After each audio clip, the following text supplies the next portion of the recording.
തുടർച്ചയായ വില വർധനവിന് ശേഷം സംസ്ഥാനത്തെ സ്വർണ്ണ വിപണിയിൽ ആശ്വാസ വിലക്കുറവ്. ഇന്ന് 22 ക്യാരറ്റ് സ്വർണ്ണത്തിന് ഗ്രാമിന് 85 രൂപയും പവന് 680 രൂപയുമാണ് കുറഞ്ഞത്. ഇതോടെ വിപണിയിൽ 1 ഗ്രാം 22 ക്യാരറ്റ് സ്വർണ്ണത്തിന്റെ വില 14,205 രൂപയും 1 പവന്റെ വില 1,13,640 രൂപയുമായി താഴ്ന്നിട്ടുണ്ട്. അതേസമയം സ്വർണ്ണത്തോടൊപ്പം വെള്ളി നിരക്കിലും ഇന്ന് ഇടിവ് രേഖപ്പെടുത്തിയിട്ടുണ്ട്. 1 ഗ്രാം വെള്ളിക്ക് 245 രൂപയാണ് ഇന്നത്തെ നിരക്ക്. 10 ഗ്രാം വെള്ളിക്ക് 2,450 രൂപ നിരക്കിലാണ് വിപണിയിൽ വ്യാപാരം നടക്കുന്നത്.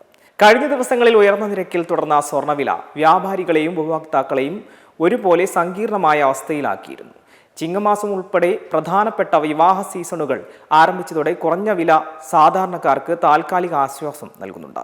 എങ്കിലും പണിക്കൂലി 3%, GST, HUID, ഹാൾമാർക്കിംഗ് നിരക്കുകൾ എന്നിവ ഉൾപ്പെടുമ്പോൾ ഉപഭോക്താക്കൾക്ക് കൂടുതൽ തുക വേണ്ടിവരും. രാജ്യാന്തര വിപണിയിലെ മാറ്റങ്ങളും ഡോളർ വിനിമയ നിരക്കിലെ വ്യതിയാനങ്ങളുമാണ് ആഭ്യന്തര വിപണിയിലും പ്രതിഫലിക്കുന്നത്. അമേരിക്കൻ കേന്ദ്ര ബാങ്കായ ഫെഡറൽ റിസർവിന്റെ നയങ്ങളും പശ്ചിമേഷ്യൻ രാഷ്ട്രീയ സാഹചര്യങ്ങളും തുടരുന്നതിനാൽ വരും ദിവസങ്ങളിലും വിലയിൽ മാറ്റങ്ങൾ ഉണ്ടായേക്കാം. അതിനാൽ വിലക്കുറവ് പ്രയോജനപ്പെടുത്തി മുൻകൂട്ടി ബുക്കിംഗ് സൗകര്യങ്ങൾ പ്രയോജനപ്പെടുത്തുന്നത് ഉപഭോക്താക്കൾക്ക് ലാഭകരമായിരിക്കും. പണിക്കൂലിയിലും നികുതിയിലും ചേരുമ്പോൾ സാധാരണക്കാർക്ക് സ്വർണം വാങ്ങുന്നത് ഉയർന്ന സാമ്പത്തിക ബാധ്യതയുണ്ടാക്കുമെങ്കിലും ഉത്സവ വിവാഹ സീസണുകൾ അടുത്തിരിക്കെ ഇന്നത്തെ ഈ താഴ്ച ഉപഭോക്താക്കൾക്ക് താൽക്കാലിക ആശ്വാസം നൽകുന്നുണ്ട്. അന്താരാഷ്ട്ര വിപണിയിലെ പ്രതിഫലനങ്ങൾ കാരണം വരും ദിവസങ്ങളിലും വിപണിയിൽ മാറ്റങ്ങൾ തുടരാൻ സാധ്യതയുള്ളതിനാൽ മുൻകൂട്ടി ബുക്ക് ചെയ്യുന്നതാണ് ഉപഭോക്താക്കൾക്ക് കൂടുതൽ ലാഭകരം. BLM, Kerala, Tamil Nadu, Pondicherry.